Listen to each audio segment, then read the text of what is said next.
welcome to the Times of India. You're watching Global Pulse with me, Neha Khanna. Just when the world was hoping that maybe the 3-year-long bloodshed in Ukraine may finally come to an end, Donald Trump has pulled the plug on the peace talks. Yes, you heard it right. Trump has said peace talks with Russian President Vladimir Putin are a waste of time. The US president told reporters at the Oval Office, "Don't want to have a wasted meeting." No, I don't want to have a wasted meeting. I don't want to have a waste of time, so I'll see what happens. But we did all of these great deals, great peace deals. They're all peace deals. They're agreements, solid agreements, every one of them. But this one, and I said, go to the line of battle, the battlefield lines, and you pull back and you go home, and everybody take some time off, because you got two countries that are killing each other. Two countries that are losing 5,000 to 7,000 soldiers a week. So we'll see what happens. We haven't made a determination.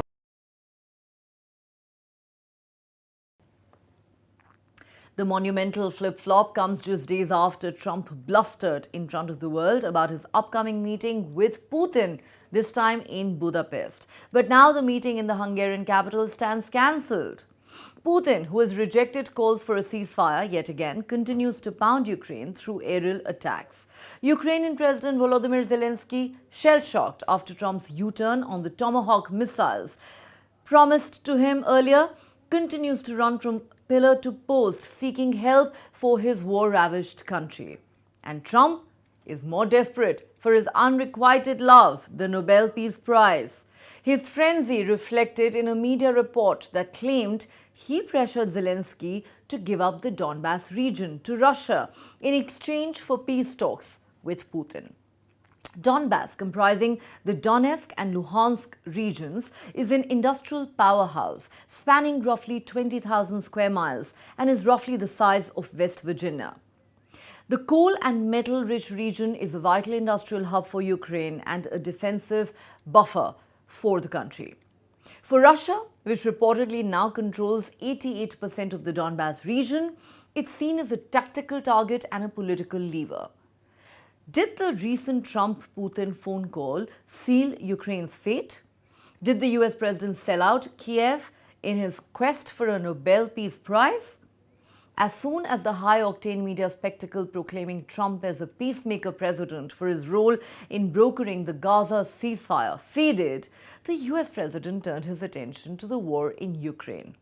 Trump held a long phone call with Putin a day before he met Ukraine's Zelensky at the White House. The president then posted on Truth Social, and I quote, "I actually believe that the success in the Middle East will help in our negotiations in attaining an end to the war with Russia and Ukraine." Zelensky, who seemed to have forgotten February's humiliation by Trump, rushed to the White House only to be greeted by a rude shock awaiting him. According to an AFP report, Trump pressured Zelensky to give up the eastern Donbass region. Worse, the US president also denied Zelensky's request for long-range Tomahawk missiles, a proposal that had not gone down well with the Kremlin. Following the meeting with Zelensky, Trump said, "Our talks were very interesting and cordial, but I told him, as I likewise strongly suggested to President Putin, that it's time to stop the killing and make a deal." Trump, who promised to end the Ukraine war within 24 hours of returning to the White House, has thus far failed spectacularly in his peace efforts in this region. After pressuring Ukraine to make concessions, Trump became increasingly frustrated with Putin's continued aggression in Ukraine. In September, the US president reversed his long-held position that Ukraine would have to give up some of its land and suggested it could win back all the territory it had lost to Russia. And this came just a month after Trump hosted Putin for a summit in Alaska. But the media blitz-heavy meeting was reduced to a red carpet walk and soundbites contest. The summit, which failed to resolve the Ukraine conflict, saw Putin inviting Trump to Moscow for the next round of talks. But everything changed after his phone call with Putin last week and his talks with Zelensky. Trump has now asked both Kiev and Moscow to stop where they are and end the war. Shockingly, on Sunday, Trump said the Donbass region of eastern Ukraine should be cut up, leaving most of it in Russian hands. In a series of flip-flops, Trump has publicly berated his Ukrainian counterpart. From temporarily cutting off intelligence sharing with Ukraine to suspending arms shipment to the war-torn country, only to then back off in the face of pressure from European allies who warn that a collapse of Ukraine could destabilize the entire region. So what lies ahead for Ukraine, a country that lies in ruins amid a relentless bombardment by Russia?